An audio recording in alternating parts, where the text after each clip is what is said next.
주님께서 부활하신 부활절 예배입니다. 주님께서 약속하신 대로 죽으시고 3일 만에 부활하셨습니다. 이 부활하신 주를 찬미하며 찬양하며 경배하는 오늘 이 시간 되기를 예수 이름으로 축원합니다. 먼저 광고 말씀이 있는데요. 제가 예배 전에 광고 말씀을 드리는 것은 오늘 복음의 말씀이 선포되잖아요. 그러면 그 복음의 말씀 마음에 새겨서 이제 각자의 처소로 돌아갈 때 한 주 동안 말씀 붙들고 살아야 되는데, 말씀 듣고 은혜 받고 광고하면 광고 말씀이 남거든요. 순서가 아닌 것 같아요. 그래서 광고 말씀을 먼저 드리고자 합니다. 먼저 예배 시작 전에는 오랜만에 된 지체들 간략하게 서로 인사를 나누고 기도로 예배를 준비해 주셨으면 합니다. 저희 소솔티 교회는 개역 개정판 한글본을 사용합니다. 그리고 아울러서 영어 성경본 NIV가 현대 영어로 참 쉽게 해석이 되어 있어요. 그래서 같이 병행해서 읽으시기를 권장드립니다. 아직 주님을 영접하지 않으셨거나 등록하지 아니하신 분은 헌금하실 필요가 없으니까, 의무가 없으니까 편한 마음으로 예배에 참가해 주시기 바랍니다. 새벽 기도가 내일부터 평일날 월요일에서부터 금요일 아침 6시부터 7시 사이에 있습니다. 그래서 여기 성전은 월요일부터 금요일 아침에 5시 반부터 7시 사이에 개방되어 있으니까 언제든지 기도를 하고 싶으신 분, 골방에서 주님과 독대하고 싶으신 분 환영합니다. 언제든지 오시기 바랍니다. 네, 오늘 말씀은 너 제자여 그때 어디 있었느냐 라는 제목의 말씀을 가지고 마태복음 27장 43절에서부터 50절까지 주님의 주시는 성경 구절 말씀을 가지고 다 같이 말씀을 나누겠습니다. 먼저 그러면 우리 다 같이 큰 소리로 합독하겠습니다. 그가 하나님을 신뢰하니 하나님이 원하시면 이제 그를 구원하실지라. 그의 말이 나는 하나님의 아들이라 하였도다 하며 함께 십자가에 못 박힌 강도들도 이와 같이 욕하더라. 제6시로부터 온 땅에 어둠이 임하여 제9시까지 계속되더니 제9시쯤에 예수께서 크게 소리 질러 이르시되 엘리 엘리 라마 사박다니 하시니 이는 곧 나의 하나님 나의 하나님 어찌하여 나를 버리셨나이까 하는 뜻이라. 거기 섰던 자 중 어떤 이들이 듣고 이르되 이 사람이 엘리야를 부른다 하고 그 중에 한 사람이 곧 달려가서 해면을 가져다가 신 포도주에 적시어 갈대에 꿰어 마시게 하거든. 그 남은 사람들이 이르되 가만 두어 엘리야가 와서 그를 구원하나 보자 하더라. 예수께서 다시 크게 소리 지르시고 영혼이 떠나시니라. 아멘.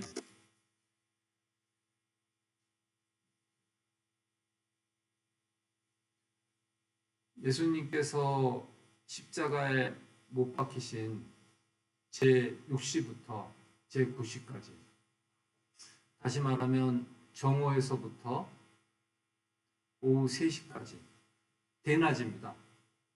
해가 중천에 떠 있는 대낮입니다.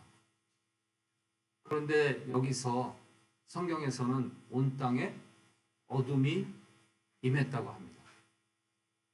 여기서 어둠이란 표현으로 쓰여진 헬라어 원어는 스토코스, 암흑이라는 뜻입니다. 암흑, 완전히 어두워진 거예요. 짙은 어둠입니다. 대낮에 구름이 해를 가릴 정도의 어둠이 아니고 짙은 어둠을 말합니다. 해가 높이 떠 있는 대낮에 이 칠흑 같은 어둠이 임했다는 것은 초자연적인 현상입니다. 아주 기이한 현상입니다. 이것은 바로 예수 그리스도의 죽음을 강력하게 상징합니다.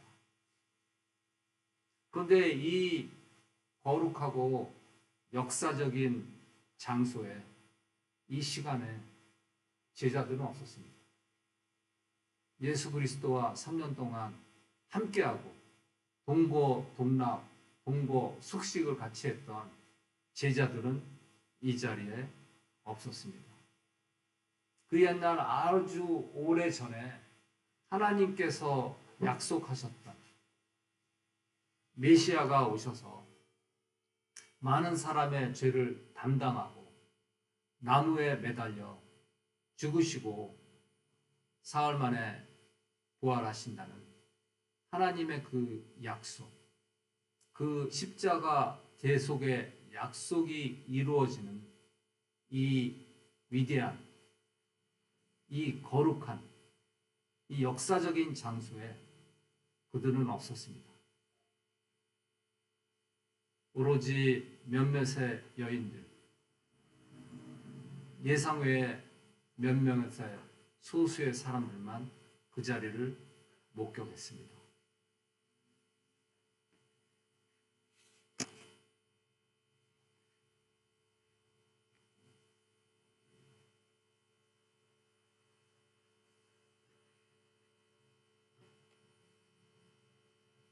이제 슬라이드가 지금 안 움직이죠? 이게 지금 버그가 돼가지고 움직이지 않는데 그냥 진행하겠습니다.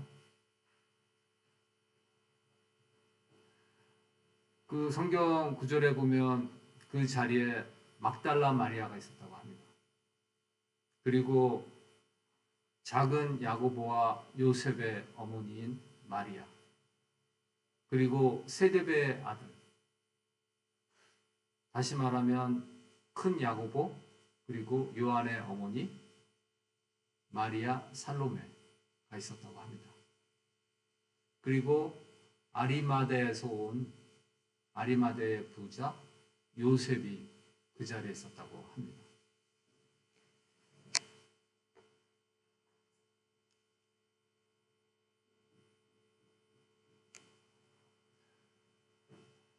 여기 요한복음 19장에서 이렇게 요셉이 그 자리에서 어떻게 예수를 장사 지냈는지 자세히 설명하고 있습니다. 우리 다 같이 큰 소리로 합독하겠습니다. 아리마대 사람 요셉은 예수의 제자이나 유대인이 두려워 그것을 숨기더니 2일 후에 빌라도에게 예수의 시체를 가져가기를 구하매 빌라도가 허락하는지라 이에 가서 예수의 시체를 가져가니라.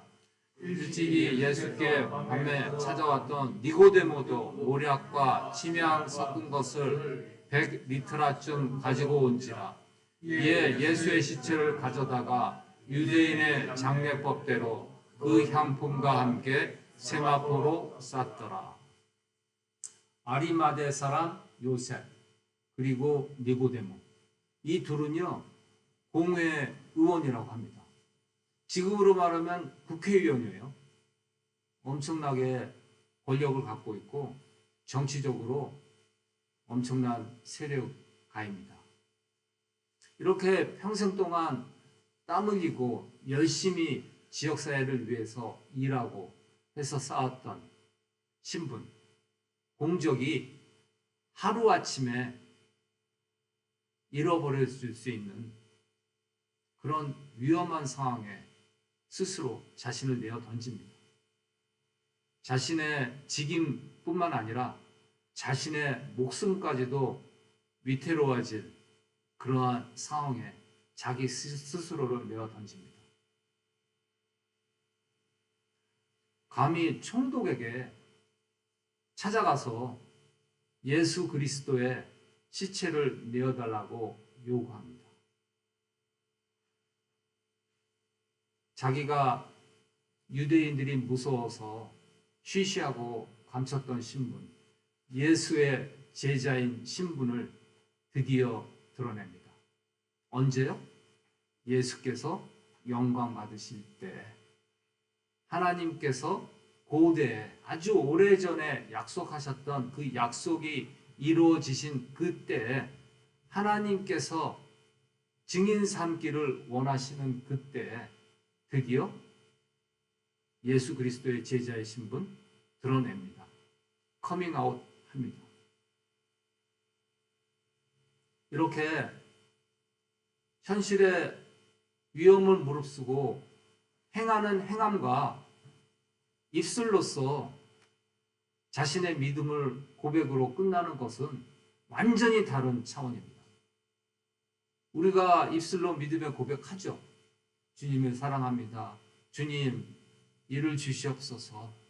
주님께서 분부하신 일 순종으로 행하겠습니다. 어디든지 가겠습니다. 말씀하시옵소서. 입술로는 고백하죠. 당차게 고백하죠. 근데 실제로는요, 상황 앞에서, 현실 앞에서 합리적이 돼요. 이성적이 돼요. 현실이 이런데, 상황이 이렇게 녹록치 않은데, 여러 가지 이성적인, 합리적인 이유로 자신이 입술로 고백했던 믿음의 고백과 다른 행함을 합니다. 이것이 저희 현실 아닙니까? 하나님께서 주신 마음의 그 고백과 입술의 고백과 그 고백대로 삶 속에서 행하는 것 다른 것입니다. 입술의 고백과 삶 속에서 행함이 일치하는 참 성도의 길을 가기를 예수의 이름으로 축원합니다.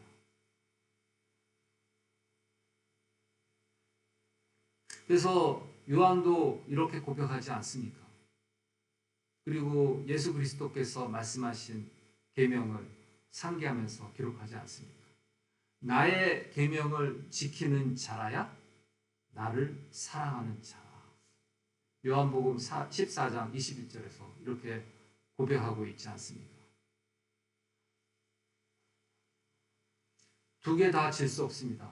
내가 현실에서 귀하게 생각하는 것, 내 현실에서 손에 움켜 잡은 것, 그것 귀하게 쥐고 그 다음에 또 주님이 가라고 하는 길 가고 두 개 다 할 수 없어요.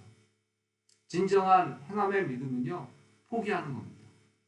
내가 애지중지했던 것, 내가 소중하게 여기고 손에 꽉 움켜잡고 있었던 것, 미련 없이 주저하지 않고 내려놓을 때 믿음의 고백대로 행함이 있을 수 있는 것입니다. 예수의 제자들이 어땠습니까? 현실의 위협 앞에서 목숨이 왔다 갔다 하는 절대절명의 위험한 고비에서 결국은 믿음대로 실천하지 못하지 않았습니까? 베드로가 어땠습니까? 사도 11제자 중에서 수제자라고 일컬었던 베드로는 어떻게 했습니까?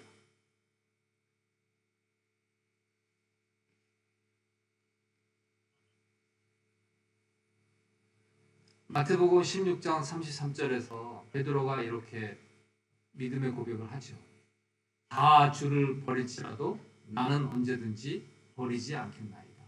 그랬더니 예수 그리스도께서 뭐라고 말씀하십니까? 네가 그렇게 고백했니? 그런데 너는 실제로 내가 진실로 내게 이르노니 오늘 밤 닭 울기 전에 내가 3번 나를 부인하니라. 누가복음 22장 34절, 33절에서는 어떻게 기록하고 있습니까?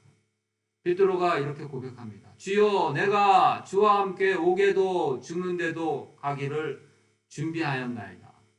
그런데 예수께서는 뭐라고 하죠? 가라사대 베드로야, 내가 네게 말하노니 오늘 닭 울기 전에 내가 3번 나를 모른다고 하리라 하시니라. 이렇게 말씀하고 계십니다.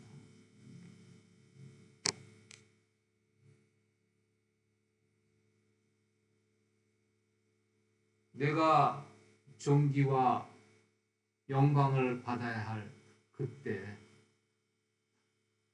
오히려 십자가에 못 박혀서 매달리고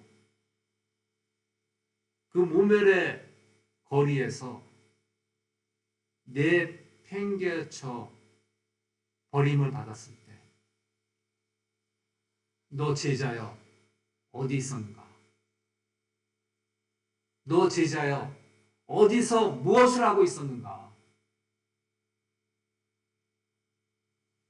제자 중에서 단지 요한만이 주님께서 운명하시는 그 자리를 목격했다고 합니다. 자신이 기술한 요한복음 19장 25절 26절에서 요한 한 명만이 그 자리를 지켰다고 기록하고 있습니다. 그들은 인자가 죄인들의 손에 넘겨져서 십자가에 못 박히시고 3일 만에 죽은 자 가운데서 다시 살아나리라 하셨던 예수님으로부터 직접 그 말씀을 들었음에도 불구하고 그 말씀 믿지 않아요. 믿지 않고 기억도 못해요. 그 말씀 들었던 직접 들었지도 않았어요. 간접적으로 들었던 몇몇의 여인들만이 예수 그리스도의 그 말씀을 믿고 무덤까지 나온 것입니다. 제자들이 아닙니다. 다른 사람들이었습니다. 그들이 예수의 말씀을 기억하고 무덤에서 돌아가 이 모든 것을 11사도와 다른 모든 이에게 알리니 이 여자들은 막달라 마리아와 요한나와 야고보의 모친 마리아라. 또 그들과 함께 한 다른 여자들도 이것을 사도들에게 알리니라. 여기 또 새로운 인물 나오고 있죠. 요한나라는 여인이 등장합니다. 누가복음 8장 3절에 의하면 요한나는 헤롯의 청지기 구사의 아내라 이렇게 기록하고 있습니다. 당시에 헤롯이 어떤 사람입니까? 이스라엘뿐만 아니라 그 팔레스타인 전 지역을 통치했던 로마 왕입니다. 절대 왕권입니다.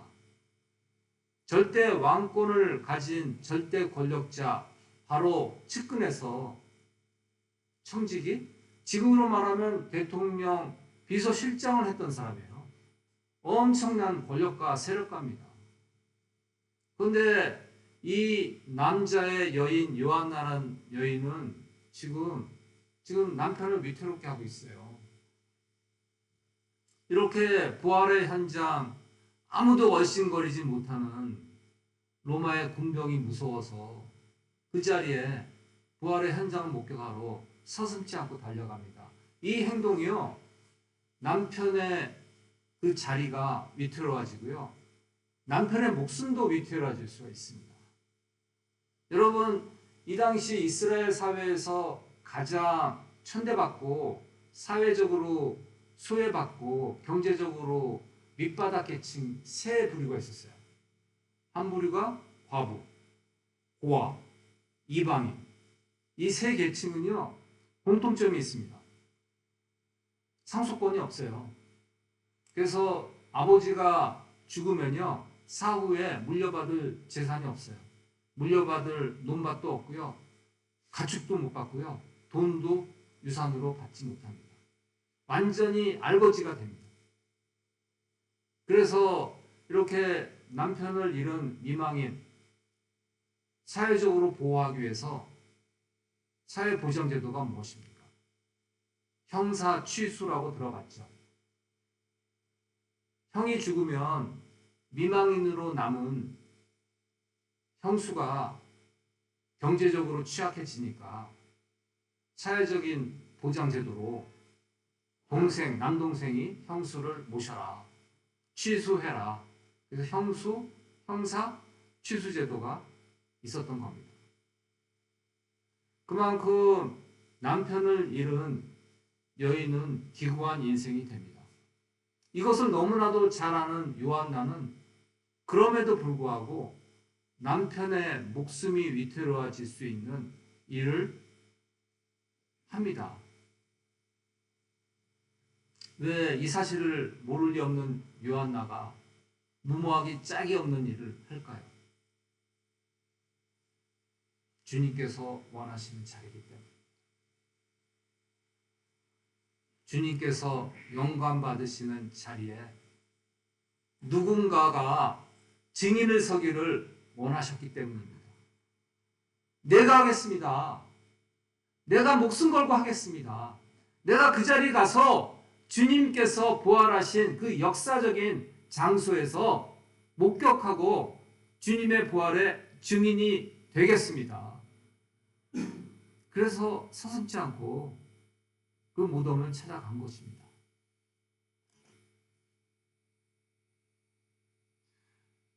주님께 영광 드리는 삶은요, 우리가 잘 알고 있는 많은 사람들의 인구에 회자되는 많은 사람들로부터 찬사와 칭송을 받는 열한 제자, 성경에서 소개된 다윗, 모세, 여호수아 같은 믿음의 영웅뿐만이 아닙니다.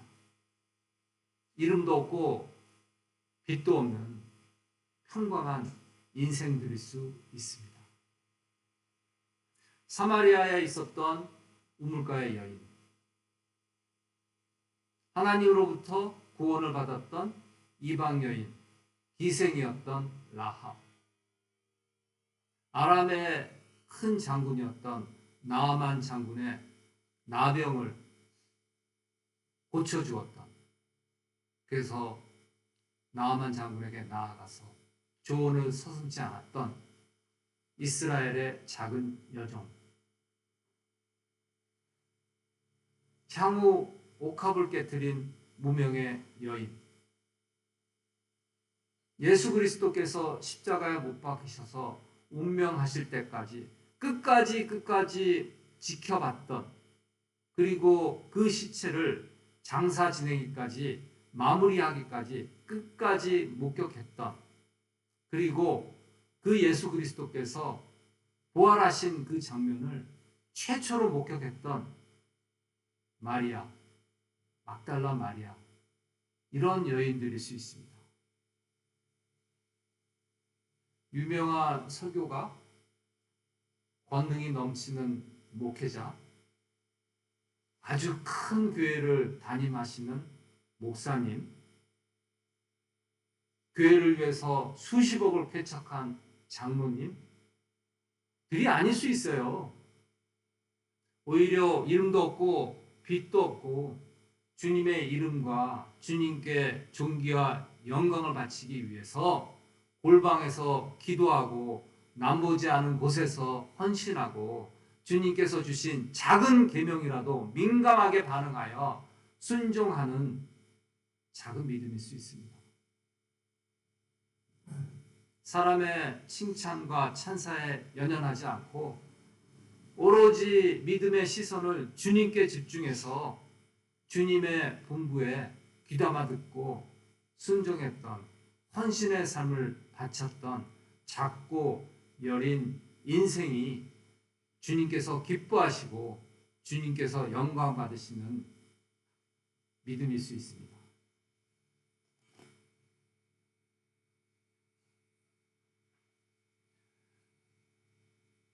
저의 인생 중에서 제게 큰 귀감이 되시고 믿음의 모범이 되신 영적 멘토 한 분이 계십니다.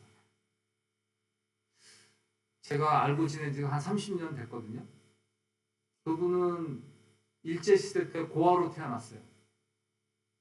고아로 태어나서 태어나자마자 먹지 못하고 자라면서 제대로 먹지 못해가지고 키가 140cm도 안 돼요. 그러니까 너무 가난하고 힘들다 보니까 평생을 어렸을 때부터 중노동, 남의 집 살이 하면서 지금 온몸이 다 병이에요. 그 관절염으로 무릎이 아파가지고 질질 끌면서 다닐 정도로 힘드시는데, 얼마 전에 국가 도움으로 연골 그거를 인공 관절을 바꾸셨다고 하더라고요.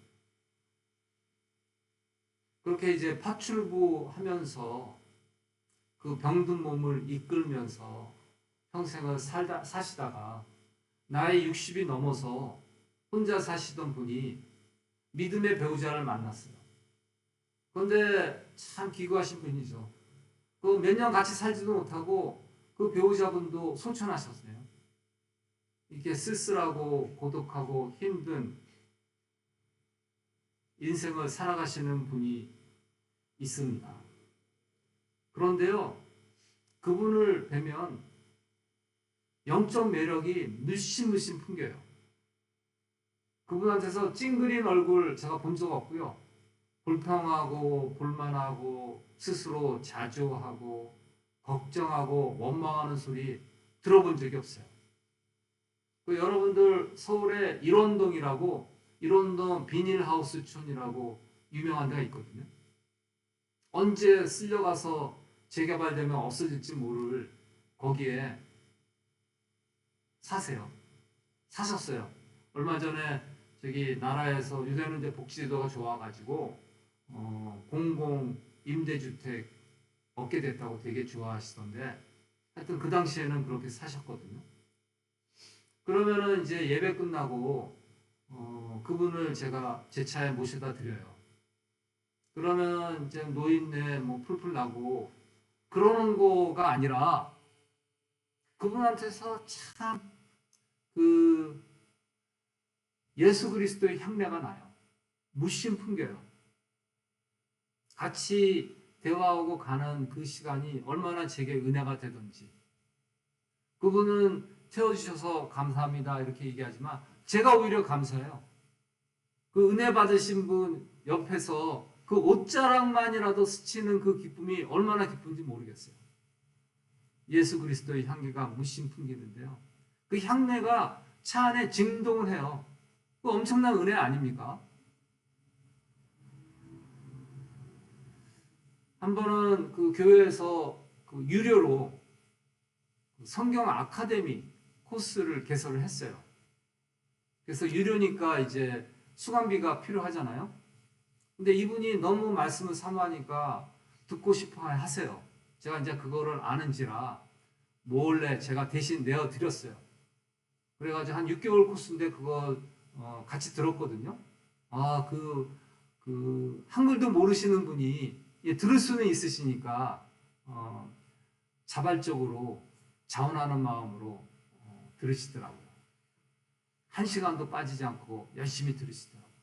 그런데 이제 학기 이제 끝날 때쯤 되니까 저한테 하얀 봉투를 주시는 거예요. 그것도 뭐 큰 그 지폐가 아니고 뭐 5,000원, 뭐 10,000원권 이렇게 해가지고 그때 제가 내어드렸던 그 수강료를 갚으시는 거예요. 참 그분은 매일 끼니가 걱정되고 공부를 떼는 거 걱정되는 분인데 큰 돈이거든요. 그만큼 남에게 신세 지는 거 좋아하지 않으시고요. 남에게 베푸는 걸 그렇게 좋아하십니다. 어느 날 엄동설한 겨울인데요. 해가 지는 그 퇴근 무렵이에요. 눈이 펑펑 쏟아지는데 저는 이제 수원의 그 사업장에서 근무할 때요. 퇴근 버스 타고 양재역에서 내렸는데 어디서 익숙한 목소리가 들려요. 이 집사, 이가원 집사 그러면서 막 들리더라고요. 그래서 어디서 이렇게 두리번거리니까 그분이 저를 부르시는 거예요. 그래서 그분 간절염으로 그냥 저시는데 오시면서 이가원 집사 나 지금 청계산 가서 기도하려고 하는데 기도 제목 좀 알려줘. 그래서 제가 그때 알려드린 기도 제목은 지금 기억은 안 나는데 알려드렸어요. 그래가지고 청계산 가서 눈 맞으시면서 기도를 밤새도록 새벽 미명까지 하셨다고 하시는데 그 다음 주일날에 제가 여쭤봤어요. 어떻게 그렇게 눈이 펑펑 내리는데 기도하셨어요? 그랬더니 그러시더라고요. 신문지를 넓게 활짝 펴서 이렇게 우상처럼 이렇게 막고 기도를 하신대요. 그러면 눈이 쌓이겠죠, 신문지 위에. 그럼 눈이 쌓이면 무겁겠죠. 무거우면 다시 일어나서 눈을 털고 그 다음 다시 무릎 꿇고 앉아서 이렇게 또 신문지를 들고 하기를 수십 번 새벽까지 그렇게 기도를 하셨대요.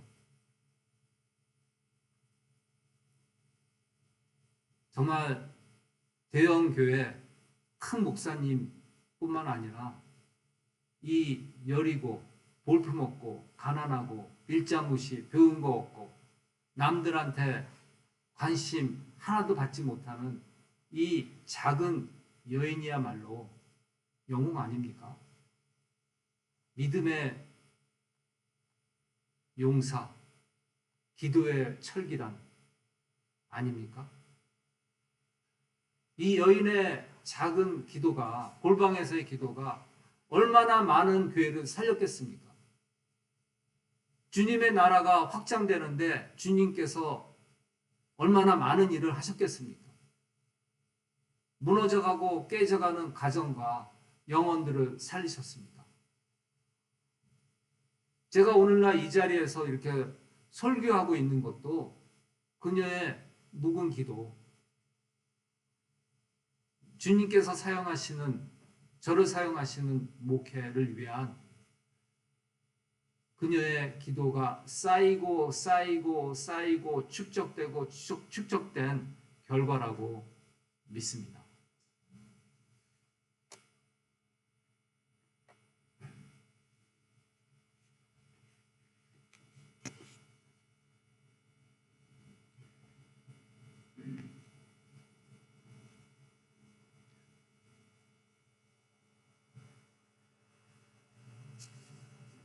이게 지금 컴퓨터가 되게 힘들어하네요. 이게 온라인으로 하다 보니까 OBS 프로그램이 되게 무겁거든요. 그러다 보니까 지금 그 다음 화면으로 넘어가지 못하는데, 이렇게 성경 속에서도 성경 구석구석에 이름 없고 빛도 없는 작은 영혼, 작은 믿음들이 많이 있습니다. 오히려 그들을 통해서 주님께서 흡족히 여기시고 기쁘게 여기셨는지 모르겠습니다. 우리 사복음서, 우리에게 얼마나 귀한 영적 유산입니까? 영적 자산입니까? 그 위대한 기록을 남기신 사복음서 저자들, 예수님의 저자들, 그 복음서를 쓰면서 이 작은 영혼들 상기하면서 기록했을지 모릅니다. 자신들은 예수 그리스도를 직접 뵙고 직접 가르침을 받았던 직접 제자인데 그들보다 더 헌신적이었던 작은 영혼들, 그들보다 더 예수 그리스도를 사랑했던 작은 영혼들, 그들을 상기하면서 얼마나 절치부심하고 몸둘 바를 몰라 했는지 모르겠어요. 아마 그러지 않았을까 그럽니다. 그러니까 주님께서 죽으시고 영광 받으셔야 될 그때 그 장소에 없었던 제자들이 변하지 않았습니까? 목숨 붙이려고, 자기 목숨 구하려고 피하고 도망갔던 제자들이 예수의 계명 앞에서 순종하고 능욕받고 핍받는데 당연하다고, 당연한 자라고 여기고 복음의 열정으로 목숨 걸고 목숨 바쳐서 복음을 전하는 사도의 길을 가지 않았습니까?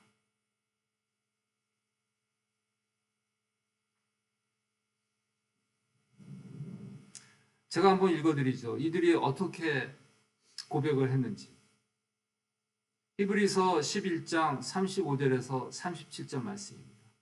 또 어떤 이들은 더 좋은 부활을 얻고자 하여 심한 고문을 받되 구차히 풀려나기를 원하지 아니하였으며, 또 어떤 이들은 조롱과 채찍질 뿐만 아니라 결박과 옥에 갇히는 시련도 받았으며, 돌로 치는 것과 톱으로 펴는 것과 시험과 칼로 죽임을 당하고 양과 염소의 가죽을 입고 유리하여 궁핍과 환난과 학대를 받았느니라.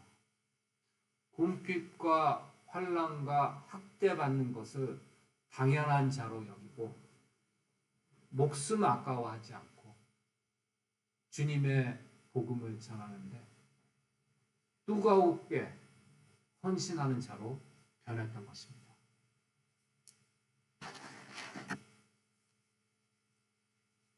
사역이 있고 헌신 봉사 있습니다. 매우 중요합니다. 하지만 이것보다 더 중요한 것이 있어요. 그 이전에 예수 그리스도 앞에서 자신을 죽여야 합니다.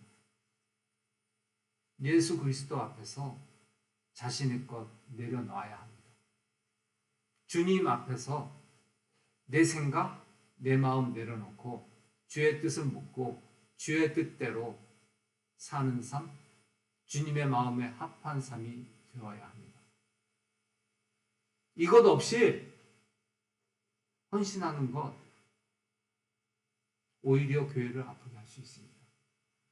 이것이 선행되지 않고 헌신하고 봉사한다고 분주한 삶, 오히려 주님의 마음을 애통하게 만들 수 있는 것입니다.